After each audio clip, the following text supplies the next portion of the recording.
ചലഞ്ചാണ്. അതായത് ഒരു പർട്ടിക്കുലർ ടോപ്പിക്കിനെ കുറിച്ച് സംസാരിച്ചുകൊണ്ട് ഈ റുബിക്സ് ക്യൂബ് സോൾവ് ചെയ്യാന്നുള്ളതാണ്. റുബിക്സ് ക്യൂബ് സോൾവ് ചെയ്യാൻ പറ്റും, അതുപോലെ പർട്ടിക്കുലർ ടോപ്പിക്കിനെ കുറിച്ച് സംസാരിക്കാനും പറ്റും. ഇത് രണ്ടും കൂടെ ഒരുമിച്ച് ചെയ്യാൻ പറ്റുമോ, ചെയ്താൽ തന്നെ അത് എത്രമാത്രം നന്നായിട്ട് ചെയ്യാൻ പറ്റുമെന്നാണ് ഞാൻ ട്രൈ ചെയ്തുകൊണ്ടിരിക്കുന്നത്. ഇതിപ്പോൾ ഓൾറെഡി സോൾവ് ചെയ്തിട്ടുള്ള ക്യൂബാണ്. അപ്പോൾ ഇതൊന്ന് ആൾട്ടർ ചെയ്തിട്ട് വേണം എനിക്ക് ടോപ്പിക്കിനെ കുറിച്ച് സംസാരിച്ചുകൊണ്ട് ചെയ്യാൻ. ഇത് രണ്ടിലും ആക്ച്വലി ഞാൻ എക്സ്പെർട്ട് അല്ല, അതുകൊണ്ട് തന്നെ എനിക്കിതൊരു ചലഞ്ചിങ് ആണ്. പ്രീ പ്രൈമറി ഏജിലുള്ള കുട്ടികൾക്ക് എങ്ങനെ വീട്ടിൽ നിന്നും നല്ല രീതിയിൽ പഠനം സ്റ്റാർട്ട് ചെയ്യാം എന്നുള്ളതാണ് ടോപ്പിക്ക്. അപ്പോൾ ഇതൊന്ന് ആൾട്ടർ ചെയ്ത ശേഷം നമുക്കത് സ്റ്റാർട്ട് ചെയ്യാം. ഓക്കെ, അപ്പോൾ ഇത് ആൾട്ടറായില്ലേ? അപ്പോൾ ഇതാ ആൾട്ടർ ആയിട്ടുണ്ട്. ഇനി നമുക്കിതൊന്ന് സംസാരിച്ചുകൊണ്ട് സോൾവ് ചെയ്യാം.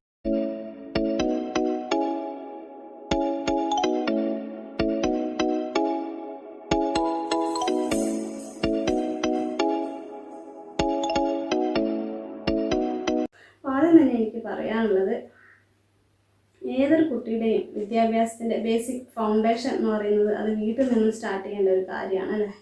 അതാണ് ബെസ്റ്റ്. പക്ഷെ അതൊരിക്കലും തന്നെ കുട്ടിയെ പേടിപ്പിച്ചുകൊണ്ടോ അടിച്ചുകൊണ്ടോ നിർബന്ധിച്ചിട്ട് പോലും ചെയ്യാതിരിക്കുന്നതാണ് നല്ലത്. ഇങ്ങനെയൊക്കെ ആകുമ്പോൾ കുട്ടിയിൽ പഠനത്തോട് ഒരു താല്പര്യക്കുറവ് അല്ലെങ്കിൽ ഒരു ബേർഡനായിട്ട് അവർക്ക് ഫീൽ ചെയ്യാൻ തുടങ്ങും. അത് അവർക്ക് ബേർഡനായിട്ട് ഫീൽ ചെയ്യാൻ തുടങ്ങിയാൽ സ്വാഭാവികമായിട്ടും അത് രക്ഷിതാവിനും അതുപോലെ ബേർഡനായിട്ട് ഫീൽ ചെയ്യാൻ തുടങ്ങും അല്ലേ? അപ്പോൾ പരീക്ഷയെ പേടിച്ചിട്ടോ അല്ലെങ്കിൽ രക്ഷിതാവിനെ പേടിച്ചിട്ടോ ടീച്ചറെ കാണിക്കാൻ വേണ്ടിയോ മാത്രം ചെയ്യുന്ന ഒരു കാര്യമായി മാറരുത് ഒരിക്കലും പഠനം എന്ന് പറയുന്നത്. അത് കുട്ടികളെ അവരുടെ സ്വന്തം ഇഷ്ടത്തോടെ താല്പര്യത്തോടെ ചെയ്യുന്ന ഒരു കാര്യമാക്കി മാറ്റിയെടുക്കാൻ, അവരുടെ ഉള്ളിൽ അങ്ങനെ ഒരു രീതിയിൽ അത് വളർത്തിയെടുക്കാൻ നമ്മളെ കൊണ്ട് സാധിക്കണം. ഫസ്റ്റ് സ്റ്റെപ്പ് എന്ന് പറയുന്നത് കുട്ടികളിൽ പഠനത്തിൻ്റെ ഫസ്റ്റ് സ്റ്റെപ്പ് എന്ന് പറയുന്നത് കുട്ടികളിൽ അത് പഠിക്കാനുള്ള ഒരു താല്പര്യം ഉണ്ടാക്കിയെടുക്കുക എന്നുള്ളതാണ്. അതിനുശേഷമാണ് ബാക്കിയെല്ലാം, എവിടെ പഠിക്കണം, എന്ത് പഠിക്കണം എന്നുള്ളതൊക്കെ അതിന് ശേഷമാണ് അല്ലേ? അപ്പോൾ കുട്ടിക്കൊരു 2.5-3 വയസ്സ് ഏജിനിടയിൽ പ്രായമുള്ള സമയത്ത് തന്നെ നമുക്ക് അവരുടെ മുന്നിൽ വെച്ചിട്ട് ഒരു ബുക്കും പെന്നും എടുത്തിട്ട് എഴുതാനിരിക്കുക. സ്വാഭാവികമായിട്ടും കുട്ടി അതിന് നമ്മളെടുത്ത് വന്നിട്ട് അവർക്ക് വേണം ബുക്കും പെന്നും എന്ന് ചോദിക്കല്ലേ? അപ്പോൾ മിക്കവാറും കുട്ടികൾ മൊബൈലിന് വേണ്ടിയിട്ട് മൊബൈൽ ഫോണിനോട് ഇത്രയും താല്പര്യം ഈ സമയത്ത് കുട്ടികൾ കാണിക്കുന്നത് എന്തുകൊണ്ടാണ് എന്നുള്ളതിൻ്റെ പ്രത്യേകിച്ച് റീസൺ ഞാനായിട്ട് പറയേണ്ട കാര്യമില്ല അല്ലേ? അതുപോലെ കുട്ടികൾ എപ്പോഴും അവരുടെ ചുറ്റുമുള്ള ആൾക്കാർ ചെയ്യുന്നത് അല്ലെങ്കിൽ അവരുടെ പാരൻസ് ചെയ്യുന്നത് അനുകരിക്കാൻ ഒരുപാട് ഇഷ്ടപ്പെടുന്നവരാണ് കുട്ടികൾ. അപ്പോൾ നമ്മൾ അവരുടെ മുന്നിൽ വെച്ചിട്ട് ഒരു ബുക്കും പെണ്ണെടുത്ത് എഴുതാനിരിക്കുമ്പോൾ സ്വാഭാവികമായിട്ടും അവർക്കും എഴുതണം എന്നുള്ള ഒരു ഫീലിംഗ് വരും. അവർ നമ്മളെടുത്ത് വന്നിട്ട് അതിനെ ചോദിക്കും.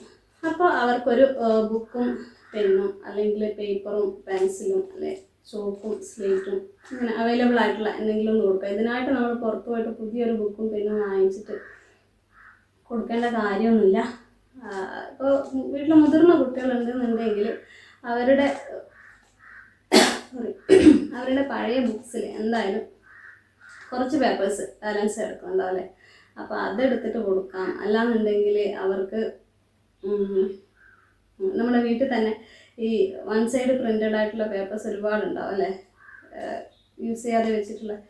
അപ്പോൾ അതിൻ്റെ മറ്റേ സൈഡ് നമുക്ക് അവർക്ക് എഴുതാൻ കൊടുക്കാം. അങ്ങനെയുള്ള കാര്യങ്ങളൊക്കെ ഇതിന് വേണ്ടിയിട്ട് യൂസ് ചെയ്യാൻ പറ്റും.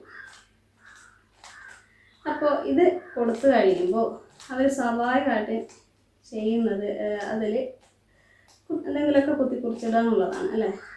അപ്പോൾ ഇത് പറയുന്നത് സ്ക്രിബ്ലിംഗ് ആണ്. ആക്ച്വലി ഈ സ്ക്രിബ്ലിംഗ് എന്ന് പറയുന്നത് കുട്ടികൾ ചുമ്മാ എന്തെങ്കിലുമൊക്കെ കുത്തിക്കുറിച്ചിടുന്നതല്ല. അതിൽ അവർക്ക് ഒരുപാട് ഇമാജിനേഷൻസ് ഒക്കെ വെച്ചിട്ട് ചെയ്യുന്ന കാര്യമാണ്. അവർ അവരുടേതായ ഇമാജിനേഷൻസ് വെച്ചിട്ട് അവരുടേതായ രീതിയിൽ വരക്കുന്ന കാര്യങ്ങളാണ് ഈ സ്ക്രിബ്ലിംഗ് എന്ന് പറയുന്നത്. അപ്പോൾ ഈ സ്ക്രിബ്ലിംഗ് ചെയ്യുന്നത് കൊണ്ട് അവർക്ക് ബ്രെയിൻ ഡെവലപ്മെൻറ്റിന് സഹായിക്കുന്ന ഒരു കാര്യമാണ് സ്ക്രിബ്ലിംഗ് എന്ന് പറയുന്നത്. അതുപോലെ തന്നെ കുറച്ച് കഴിഞ്ഞ് അവർ ലെറ്റേഴ്സ് ഒക്കെ എഴുതാൻ പഠിക്കുന്ന സമയത്ത് ഈ സ്ക്രിബ്ലിംഗ് അവരെ ഇത് കുറച്ചുകൂടെ ഈസി ആയിട്ടും ഭംഗിയായിട്ടൊക്കെ ലെറ്റേഴ്സ് എഴുതാനൊക്കെ അവരെ ഹെൽപ്പ് ചെയ്യും. അതുകൊണ്ട് സ്ക്രിബ്ലിങ്ങിനെ ഒരിക്കലും നമ്മൾ നിരുത്സാഹപ്പെടുത്തേണ്ട കാര്യമില്ല. അവർക്ക് ഇഷ്ടമുള്ളത് കുത്തിക്കുറിച്ചിട്ടോട്ടെ. അതിനുശേഷം കുറച്ച് കഴിയുമ്പോൾ അവർ അവരുടെ ചുറ്റും കാണുന്നത് എന്തെങ്കിലുമൊക്കെ എഴുതാനൊക്കെ ശ്രമിച്ചുകൊണ്ടിരിക്കും, വരക്കാൻ വേണ്ടി ശ്രമിച്ചുകൊണ്ടിരിക്കും. ജസ്റ്റ് നമ്മളൊന്ന് പ്രോത്സാഹിപ്പിച്ച് കൊടുത്താൽ മതി, അവരത് ചെയ്തോളും. അതുമാത്രമല്ല നമുക്ക് വേണമെങ്കിൽ ഇടയ്ക്കൊന്ന് ടി വിയിൽ ഈ നഴ്സറി റൈംസ് ഉണ്ടാവുമല്ലോ, ABCD 1 2 3 ഇതിൻ്റെയൊക്കെ ഈ പിക്ചേഴ്സ് കാണിച്ചുകൊണ്ടുള്ള നഴ്സറി റൈംസ് ഉണ്ടാവുമല്ലോ.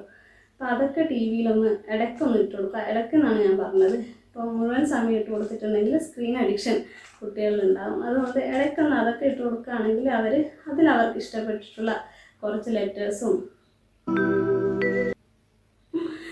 ഞാൻ പറഞ്ഞു തരുന്നതിന് മുന്നേ ഇത് കംപ്ലീറ്റ് ആയി. ആക്ച്വലി എന്താ പറയുക, ഇതിപ്പോൾ സോൾവ് ചെയ്യുന്നത് എനിക്ക് സെപ്പറേറ്റ് ആയിട്ട് ചെയ്യുകയാണെങ്കിൽ കുറച്ചുകൂടെ ഫാസ്റ്റായിട്ട് മൂവ് ചെയ്ത് ചെയ്യാൻ പറ്റും. അതുപോലെ തന്നെ പിന്നെ സംസാരിക്കുന്നതും കുറച്ചുകൂടെ ഇതുപോലെ മൂളയൊക്കെ ഇല്ലാതെ കുറച്ച് ഭംഗിയായിട്ട് ചെയ്യാൻ പറ്റും. പക്ഷേ ഇത് രണ്ടും കൂടെ ചെയ്യുമ്പോൾ നല്ല ബുദ്ധിമുട്ടുണ്ട്. പക്ഷേ ഒരുപാട് ആൾക്കാർ, ചെറിയ കുട്ടികൾ വരെ ഇത് സോൾവ് ചെയ്തുകൊണ്ട് മനക്കണക്ക് വരെ ചെയ്യുന്ന കുട്ടികളൊക്കെ ഉണ്ട്. അവരുടെ കൈക്കിൽ അവർ സമ്മതിച്ചു കൊടുത്തേ മതിയാവുള്ളൂ. അതുപോലെ തന്നെ പ്രാക്ടീസ്. ഞാൻ ഈ ടോപ്പിക്ക് എനിക്ക് കുറച്ചുകൂടെ ഈസി ആയതുകൊണ്ടും പിന്നെ മാത്രമല്ല ഞാൻ ഈ ടോപ്പിക്ക് ഒന്ന് ജസ്റ്റ് ആലോചിച്ച് വെച്ചിട്ട് ഇന്ന പോയിൻ്റൊക്കെ പറയണമെന്നൊക്കെ ആലോചിച്ച് വെച്ചിട്ടൊക്കെയാണ് ഞാനിത് സ്റ്റാർട്ട് ചെയ്തത്. അപ്പോൾ ഞാൻ പറഞ്ഞൊന്ന് ജസ്റ്റ് ഒന്ന് കംപ്ലീറ്റ് ചെയ്യട്ടെ. അപ്പോൾ ഈ നമ്മൾ ഈ ABCD അല്ലെങ്കിൽ 1 2 3 ഇങ്ങനെയുള്ള പിക്ചേഴ്സൊക്കെ കാണിച്ചുള്ള ഇത് ഇടയ്ക്കൊന്ന് ടി വിയിൽ വെച്ച് കൊടുക്കുകയാണെങ്കിൽ അവർക്ക് ഇഷ്ടപ്പെട്ട അതിലുള്ള 2 ലെറ്റേഴ്സ് അല്ലെങ്കിൽ ആൽഫബറ്റ്സ് ഒക്കെ എഴുതാൻ ട്രൈ ചെയ്യാൻ തുടങ്ങും. ചില കുട്ടികൾ നമ്മൾ ട്രൈ ചെയ്യാൻ മാത്രമല്ല അവർക്ക് അതിൻ്റെ ഐഡിയ കിട്ടും. എങ്ങനെ കറക്റ്റായിട്ട് എഴുതാൻ നമ്മളൊന്ന് പറഞ്ഞു കൊടുക്കാതെ തന്നെ അവരത് കറക്റ്റായിട്ട് എഴുതിയിട്ട് നമ്മളെ കൊണ്ടൊന്ന് കാണിക്കും. ആ സമയത്ത് ജസ്റ്റ് ഒന്ന് അപ്രീഷിയേറ്റ് ചെയ്ത് കൊടുക്കുക. അപ്പോൾ അത് അവർക്ക് നല്ലൊരു മോട്ടിവേഷൻ ആയിരിക്കും. അടുത്ത ലെറ്റേഴ്സ് എഴുതാനുള്ള ഒരു മോട്ടിവേഷൻ ആയിരിക്കും. അങ്ങനെ അവർക്ക് ആ പഠിക്കാനുള്ള ഒരു താല്പര്യം, അത് പഠിക്കാനുള്ളൊരു ഫീലിംഗ് ഉണ്ടാവില്ല. അവർക്ക് എന്തോ കളിക്കുന്ന ഒരു രീതിയിൽ അവർക്ക് ഇൻട്രസ്റ്റ് ഉള്ളൊരു കാര്യമായിട്ട് മാറും. അതാണ് ബേസിക് ആയിട്ടുള്ള കാര്യം. ഈ ലെറ്റേഴ്സ് കുറച്ച് പഠിച്ചു കഴിയുമ്പോൾ പിന്നെ ബാക്കി നമുക്ക് പഠിപ്പിക്കാൻ അവരെ സഹായിക്കാമല്ലോ. അപ്പോൾ അങ്ങനെ അക്ഷരങ്ങൾ പഠിപ്പിച്ചു കൊടുക്കുമ്പോൾ ഇപ്പോൾ വീണ്ടും തറവാകാൻ വേണ്ടിയിട്ട് നമ്മൾ ഒരുപാട് ഈ ഇമ്പോസിഷനൊക്കെ എഴുതുന്ന പോലെ നമ്മൾ കോപ്പി എഴുതിക്കുമല്ലോ. കോപ്പി എഴുതുന്നത് നല്ലതാണ്, ക്രിയേഷൻ നന്നാവാൻ. പക്ഷേ ഇതിനൊക്കെ മടിയുള്ള ചില കുട്ടികളുണ്ടാവും. അപ്പോൾ അവർക്ക് ചെയ്യാൻ പറ്റുന്ന കാര്യം എന്ന് പറയുന്നത്, അപ്പോൾ നമ്മളത് നിർബന്ധിക്കും തോറും അവർക്ക് അതിനോടുള്ള താല്പര്യം കുറഞ്ഞു വരും അല്ലേ. പഠനത്തോടൊരു ദേഷ്യം ഉറപ്പൊക്കെ വരും. അപ്പോൾ അതിന് പകരം നമുക്കിപ്പോൾ ഒരു ന്യൂസ് പേപ്പർ എടുക്കുക. ഇംഗ്ലീഷ് ലെറ്റേഴ്സാണ് പഠിപ്പിക്കുന്നതെങ്കിൽ ഇംഗ്ലീഷ് ന്യൂസ് പേപ്പർ എടുക്കുക, മലയാളം ആണെങ്കിൽ മലയാളം ന്യൂസ് പേപ്പേഴ്സ് എടുക്കുക. എന്നിട്ട് അതിൽ ഒരു പർട്ടിക്കുലർ ലെറ്റേഴ്സ് പറഞ്ഞിട്ട്, ഇപ്പോൾ A ആണെങ്കിൽ ഇതിൽ ഏതൊക്കെ ഹെഡ്ലൈൻസിൽ A കാണുന്നുണ്ടോ, എത്രമാത്രം A നിനക്ക് ഫൈൻഡ് ഔട്ട് ചെയ്യാൻ പറ്റുമോ അതൊക്കെ മാർക്ക് ചെയ്ത് വെക്കാൻ പറയാം. അപ്പോൾ അത് മാർക്ക് ചെയ്യുന്നതോറും ഓരോന്നോരോന്ന് നോക്കി മാർക്ക് ചെയ്യുന്ന സമയത്ത് ആ അക്ഷരം കുറച്ചുകൂടെ അവരുടെ ഉള്ളിലേക്ക് പതിയും അല്ലേ. അപ്പോൾ അവർക്കൊരു പഠിക്കുന്ന ഫീലിംഗ് ഉണ്ടാവില്ല. പകരം ഒരു കളിക്കുന്ന അല്ലെങ്കിൽ എന്തോ ഒരു ഗെയിമിങ് പോലെ അവർക്ക് ഇൻട്രസ്റ്റ് ആയിട്ട് ഇൻട്രസ്റ്റോട് കൂടി അവർ ചെയ്യുകയും ചെയ്യും. ആ അക്ഷരങ്ങൾ അവരുടെ ഉള്ളിൽ അറിയാതെ പതിയുകയും ചെയ്യും അല്ലേ. അങ്ങനെ പഠനത്തോട് അവർക്ക് ശരിക്കും ഒരു താല്പര്യം ഉണ്ടാകും. അതുപോലെ തന്നെ കളേഴ്സും ഒക്കെ പഠിപ്പിക്കുന്ന സമയത്ത് നമ്മളൊരു ബുക്ക് എടുത്തിട്ട് ഇതാണ് കളറ്, അതാണ് ഈ കളർ എന്നൊക്കെ പറയുന്നതിന് പകരം നമ്മുടെ ചുറ്റുമുള്ള പൂക്കൾ, ഇലകളൊക്കെ കാണിച്ചിട്ട് കളേഴ്സ് പഠിപ്പിക്കുക. അതൊക്കെ ബ്രെയിൻ ഡെവലപ്മെൻറ്റിന് ഒരുപാട് യൂസ്ഫുൾ ആയിട്ടുള്ള കാര്യമാണ്. അതുപോലെ തന്നെ അവരുടെ ഡ്രസ്സ് അവരെ കൊണ്ട് തന്നെ സെലക്ട് ചെയ്യിക്കുക. അവരൊരു ഡ്രസ്സ് ചേഞ്ച് ചെയ്യാൻ പോകുന്ന സമയത്ത് അവരുടെ ഒരു സെറ്റ് ഓഫ് ഡ്രസ്സ് ഉണ്ടാവുമല്ലോ. അപ്പോൾ അതിൻ്റെ അകത്ത് ഒരു റെഡ് കളർ ഡ്രസ്സ് എടുക്കുക എന്ന് പറയുമ്പോൾ അവർ ചിലപ്പോൾ ആ സമയം കൊണ്ട് 2-3 കളേഴ്സ് ആ സമയം പഠിക്കും. യെല്ലോ എടുത്ത് വരുമ്പോൾ നമുക്കറിയാം അത് യെല്ലോ ആണ്, റെഡാണ് എടുക്കുന്നത്. അങ്ങനെ അവർക്ക് 2-3 കളേഴ്സ് ചിലപ്പോൾ ആ ഒരു സമയം കൊണ്ട് പഠിച്ചെന്ന് വരും. മാത്രമല്ല അവർക്ക് ഭയങ്കര ഇൻട്രസ്റ്റിംഗ് ആയിരിക്കും, ഭയങ്കര താല്പര്യമായിരിക്കും, ഹാപ്പി ആയിരിക്കും.